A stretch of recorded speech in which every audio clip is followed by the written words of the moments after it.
vous retrouve aujourd'hui pour une nouvelle vidéo. Donc j'ai changé de décor, je me suis mise dans la chambre de ma fille. Voilà, une petite envie de printemps. Donc aujourd'hui je vous retrouve pour une nouvelle vidéo. Dans le fond j'avais envie de vous faire une petite vidéo assez rapide sur les raisons de pourquoi on reste au Canada et plus particulièrement au Québec. Parce que on se rapproche des 5 ans sur le sol québécois. Donc voilà, ça fait 4 ans et demi, même un petit peu plus, donc doucement mais sûrement. Et on me demande toujours à chaque fois que je suis en rencontre ou enfin bref, à chaque fois que je rencontre de nouvelles personnes, on me demande toujours et puis pourquoi tu es venue t'installer ici? Et ben j'ai envie de vous dire que les raisons sont les mêmes de pourquoi je reste ici et je vais vous les énumérer. Donc si ce n'est pas déjà fait, je vous invite à vous abonner à notre chaîne YouTube juste en dessous. On a dépassé les 10 000 abonnés, donc pour ça un gros merci. Je pensais pas que ça puisse être possible un jour, mais comme quoi. Nos aventures continuent d'intéresser et vous êtes nombreux à continuer à nous suivre un petit peu au quotidien. Donc justement au quotidien, on se retrouve principalement sur Instagram. Et puis de temps en temps, voilà, j'ai des petites vidéos YouTube qui sortent par-ci par-là. Alors, qu'on se le dise, je vais tout de suite mettre la base.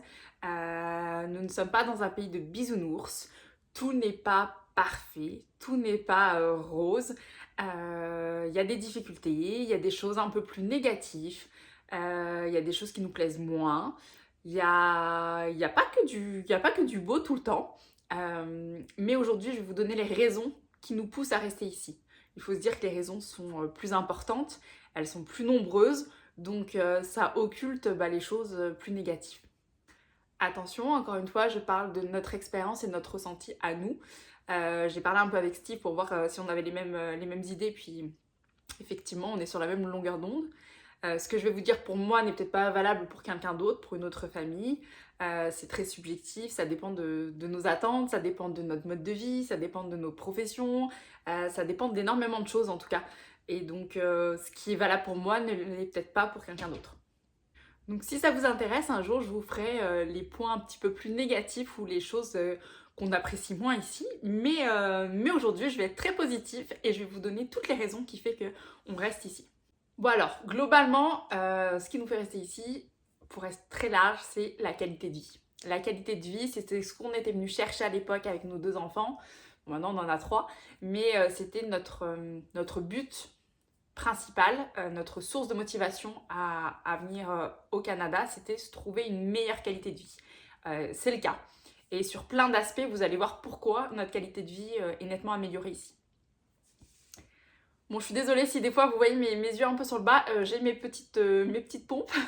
J'ai noté voilà, tout ce que j'avais envie de vous dire, c'est réfléchi, donc voilà. Pour rien oublier, de temps en temps, je ziote. Bon, alors c'est parti. Alors déjà, quand je vous dis qualité de vie, ça englobe le travail. On est d'accord qu'on passe le plus clair de notre temps au travail, donc c'est important d'être à l'aise et d'être bien dans ce qu'on fait. Enfin, je pense que c'est la clé aussi du bonheur et de la réussite, c'est d'aimer ce qu'on fait.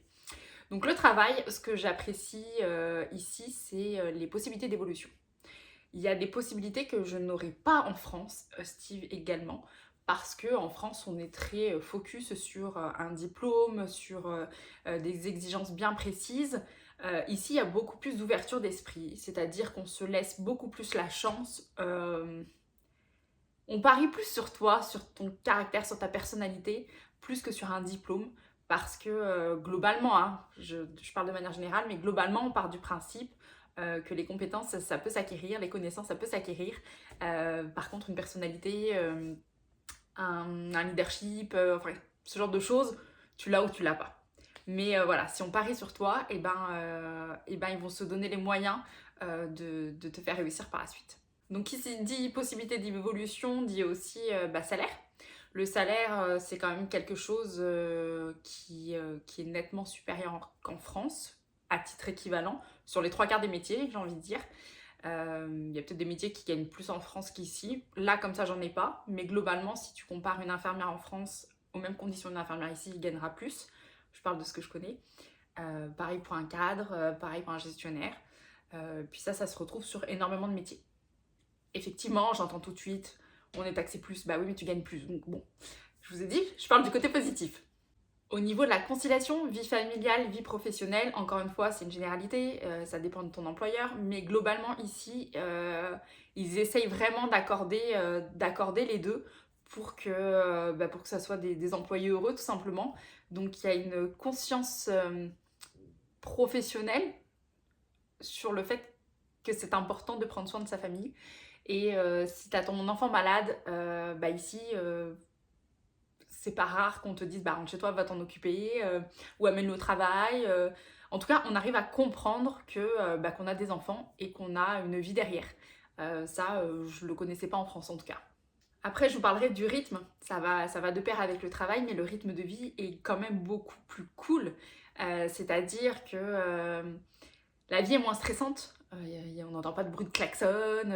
Encore une fois, c'est pas le pays des bisounours, rien n'est parfait. Ça arrive de se chicaner, comme ils disent ici. Mais globalement, la vie est beaucoup moins stressante.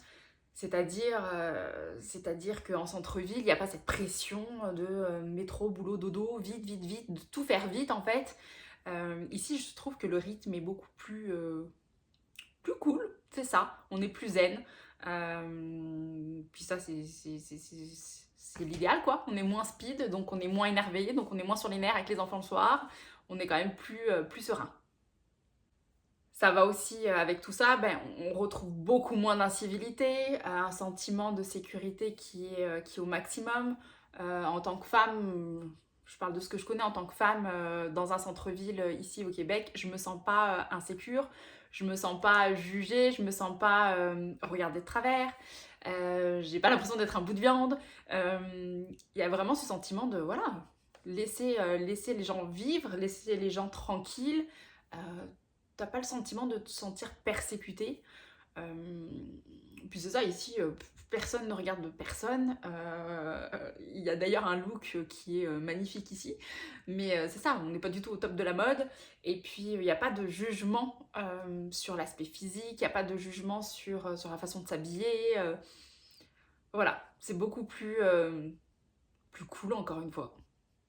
Quand je parle de rythme, il y a aussi le rythme, en fait on n'attend plus forcément les vacances pour pouvoir bouger, c'est-à-dire que globalement, je parle pour nous parce qu'on a des horaires qui sont variables et qu'on choisit nos propres horaires, mais c'est rare d'avoir des emplois quand même où on finit très tard ici, donc principalement le soir tu peux bouger, tu peux encore faire des activités.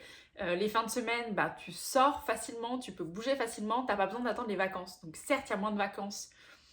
Globalement, il y a moins de vacances au Québec qu'en France, mais t'en profites beaucoup plus parce que chaque week-end, tu peux t'évader beaucoup plus facilement. Bon, évidemment, je peux pas faire cette vidéo sans parler des saisons qui sont vraiment marquées. Donc bon, il y en a une le printemps marquée, celle-là c'est entre parenthèses. Mais l'hiver est juste fantastique. Je vous dirai peut-être pas ça dans 10 ans, mais c'est ça. C'est l'hiver qu'on idéalise, de la neige, un Noël tout blanc, des activités en permanence. Là, on est proche des pistes, donc nous, on a fait du ski cet été. On a fait du ski cet hiver. Puis c'est toutes les activités associées à ça, je reviendrai après, mais les saisons sont bien marquées, on profite de chaque saison. Puis c'est ça, il y a des activités en fait en fonction de chaque saison qui sont à faire. Donc le rythme est plutôt sympathique parce qu'il y a toujours de quoi s'occuper. Donc les activités, c'est un gros plus ici. Quand je parle des activités, ça peut être déjà les activités scolaires.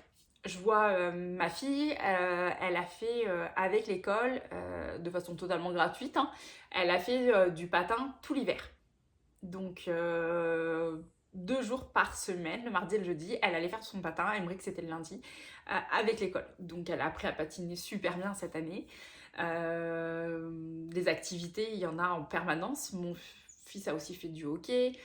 Ils ont fait de la tire à l'érable. Andrea, elle a récupéré le sirop directement dans les arbres avec sa classe. Enfin, il y a plein d'activités qui rythment un petit peu leur quotidien. Donc ça, c'est plutôt chouette. Puis il y a aussi toutes les journées pédago. Donc nous on a pris le parti de les inscrire à toutes les journées pédago ici, à toutes les activités, parce que d'une on travaille et que c'est plus simple, et qu'ils font des activités qu'ils n'auraient peut-être pas l'opportunité de faire avec nous, par manque de temps, ou voilà, des fois c'est des activités qui coûtent assez cher, mais là ils y vont dans un cadre scolaire avec l'école, donc c'est super super chouette. Ils ont fait du Woodouly Park, ils ont fait la vallée secrète, ils ont fait Issaute. Enfin, ils ont fait plein de choses tout au long de l'année, en fait, ils sont allés voir les matchs d'hockey, enfin bref, plein de choses avec l'école, justement, pour des frais très peu coûteux. Donc ça, je trouve ça super fun. L'école où on était précédemment, à Lévis, les activités étaient beaucoup moins chouettes en pédago. Ça dépend vraiment des écoles qui choisissent ce qu'elles font. C'était beaucoup d'activités manuelles, donc mes enfants adorent ça, mais voilà, c'était beaucoup de coloriage, de découpage, de collage, mais c'était pas des trucs fantastiques. Alors qu'ici, c'est beaucoup d'activités culturelles, sportives, et puis c'est des choses à l'extérieur. Donc ils bougent, ils prennent le bus, ils sont contents, c'est chouette. Donc effectivement, au niveau des activités, après il y a toutes les activités qu'on peut faire en famille. Donc le ski, le patin à glace, les glissades sur tube, les glissades là, sur les grosses bouées. Qu'est-ce qu'on a fait? Il peut y avoir les chiens de traîneau. Enfin, il y a énormément de choses à faire, que ce soit l'hiver. En automne, il y a des randonnées qui sont fantastiques. L'été, on a fait du skidoo sur le Saint-Laurent. Beaucoup de rando, encore une fois, parce qu'il y a énormément de parcs, il y a énormément de possibilités. Voilà, il y a plein de choses à faire en fait au fil des saisons. Et d'ailleurs, j'en profite pour vous dire que j'ai sorti un e-book que vous allez pouvoir retrouver en lien dessous là, sur le résumé de la vidéo. Mais c'est ça, il y a plein d'activités à faire. Et puis, pas toutes payantes. Il y a plein de choses qui sont aussi gratuites, donc accessibles facilement à tous et pour tous. Donc, c'est ce que j'ai regroupé dans le fond dans un petit e-book que je vous ai mis sur mon site, où vous allez pouvoir retrouver, je crois que j'en ai mis 35 activités à faire autour de Québec et de Lévis. Mais c'est ça, il y a plein de choses à faire en permanence tout au long de l'année. Bon, ce qui est très appréciable aussi, et ce qui nous fait rester ici, c'est aussi qu'ils sont très pro-famille. Avec 3 enfants, on est dans la catégorie maintenant des familles nombreuses. Ça fait mal de le dire, mais c'est la réalité. Et c'est vrai que on est très bien accueillis de partout. Il y a vraiment un sentiment ici, ils aiment les enfants, ils aiment les familles, et ça se ressent. Que ça soit au restaurant, que ça soit dans un musée, que ça soit en promenade. Là où des fois, en France déjà, quand t'as un enfant ça peut aller, mais que quand tu commences à en avoir 2 voire 3, t'es des fois un petit peu jugé, où on se dit oh là là ils vont faire du bruit. Là ils ont pas du tout cette mentalité là. Tout de suite on leur rapporte des crayons, on leur rapporte des activités, ils ont toujours des sourires et des petits mots agréables. Le nombre de fois qu'on nous a dit, on est parti il y a quelques semaines de ça en week-end, le nombre de fois on nous a dit oh vous êtes une belle famille. Les gens sont attirés, puis viennent spontanément en tout cas nous féliciter de cette jolie famille. Puis c'est ça, même les professionnels, je veux dire dans les magasins, choses comme ça, tu sens que c'est bienveillant. Tu sens que ça vient du cœur, et que c'est ça, t'es pas jugé du tout parce que t'es une famille nombreuse. Donc quand je dis que tout est fait pour les familles, c'est aussi au niveau d'accessibilité. Justement, il y a toujours quelque chose pour les poussettes, il y a toujours un endroit pour changer les enfants. C'est ça, on pense toujours à l'enfant en fait dans les activités ou dans la structure de l'établissement par exemple. Et il y a toujours une pensée pour les familles. Les salles d'allaitement, les salles de change, dans les centres commerciaux, c'est juste des fois des trucs fantastiques. Au niveau de la scolarité, donc je pourrais sortir quelques petits points peut-être plus négatifs ou des choses qu'on apprécie moins, mais en tout cas, globalement, mes enfants avancent très bien, donc je suis pas inquiète du tout sur le niveau éducatif. Je trouve que ce qui est positif et ce qui ressort de l'éducation ici, c'est vraiment qu'on s'adapte au rythme de l'enfant. On sent pas de pression sur ses apprentissages. J'ai Emery qui a des facultés impressionnantes et qui évolue très très bien à l'école. Andrea, elle est un petit peu plus dans la moyenne, disons qu'elle se laisse aller, elle se laisse porter, mais elle gère quand même très bien. Mais on sent vraiment pas une pression une pression de réussite en fait. Donc il y a tous les outils qui sont donnés vraiment pour que les enfants réussissent et s'épanouissent. Et on met toujours en avant les commentaires, enfin les attitudes, le travail positif, voilà. je trouve pas le mot, mais voilà, on met toujours en avant ce que l'enfant fait correctement et on pointe pas du doigt les difficultés et je trouve ça fabuleux parce qu'ils y vont vraiment sans stress, sans panique en tout cas. Puis ça se ressent sur l'enfant, sur sa façon d'être, ça se ressent sur le bulletin scolaire. Les enfants, moi, ils sont ultra heureux d'aller à l'école et on est content quand c'est le dimanche soir de se dire demain on retrouve les copains et puis voilà. Il y a quand même une bienveillance, ça, on peut dire ce qu'on veut sur l'école, mais il y a quand même une bienveillance qu'on trouve rarement en France. Puis enfin, la localisation, la proximité des États-Unis, veut pas, on est quand même content de se dire qu'on peut facilement passer la frontière, qu'il y a des pays qui nous attirent, nous en tant que Français, tous les pays comme ils disent du Sud, le Mexique, Cuba, enfin voilà, c'est vraiment des pays qui nous attirent et où on a envie d'aller se promener, alors que c'est marrant, hein, tout l'inverse, eux, globalement, en tout cas, les Québécois, eux, ce qu'ils fantasment plus, c'est l'Europe. C'est l'Europe, c'est aller voir l'Italie, aller voir l'Espagne, la France, voilà. Alors que nous, c'est vraiment partir à l'autre bout et puis se dire Punta Cana, enfin voilà. Globalement, on n'a pas du tout le même niveau de rêve en fonction des pays. Donc voilà, je dirais que tout ça contribue à notre qualité de vie et au fait qu'on est bien ici. Alors je dis pas qu'on va forcément rester parce que je n'en sais rien, que l'avenir n'est pas encore tracé. En tout cas, là, à l'heure actuelle, on est bien, on est heureux, on se sent toujours autant bien accueilli, on se sent chez nous ici. Et c'est important de le dire, c'est important de le préciser parce que là, aujourd'hui, on est sur une étape importante. On est admissible à la citoyenneté, donc notre dossier est en cours d'édition, si je peux dire. Donc on sait que ça va prendre quelques mois de procédure, hein, mais bon, il faut bien commencer par quelque part.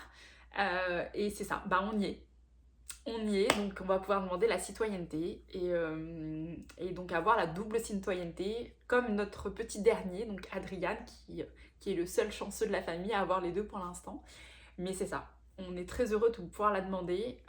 Ce que l'avenir nous réserve, j'en sais rien. Ce qu'on va faire le mois prochain, je n'en sais rien. Mais globalement, on se sent bien ici et on ne se voit pas bouger pour l'instant. Voilà. Peut-être qu'un jour on fera une autre province ou un autre pays, je ne sais pas. Mais à l'heure actuelle, les enfants sont trop bien pour se poser la question de bouger ailleurs. Donc voilà, on va se laisser le temps. Donc si vous avez des questions, je vous invite à me les poser en commentaire. Puis si jamais vous voulez que je vous fasse un topo un peu plus sur les points plus négatifs, parce qu'il y en a, effectivement, il y en a. C'est pas parfait de partout, mais c'est pas assez pour faire pencher la balance, voilà. Dites-le moi en commentaire et puis j'essaierai de vous faire tout ça. Sur ce, je vous souhaite une bonne fin de journée et je vous dis à bientôt!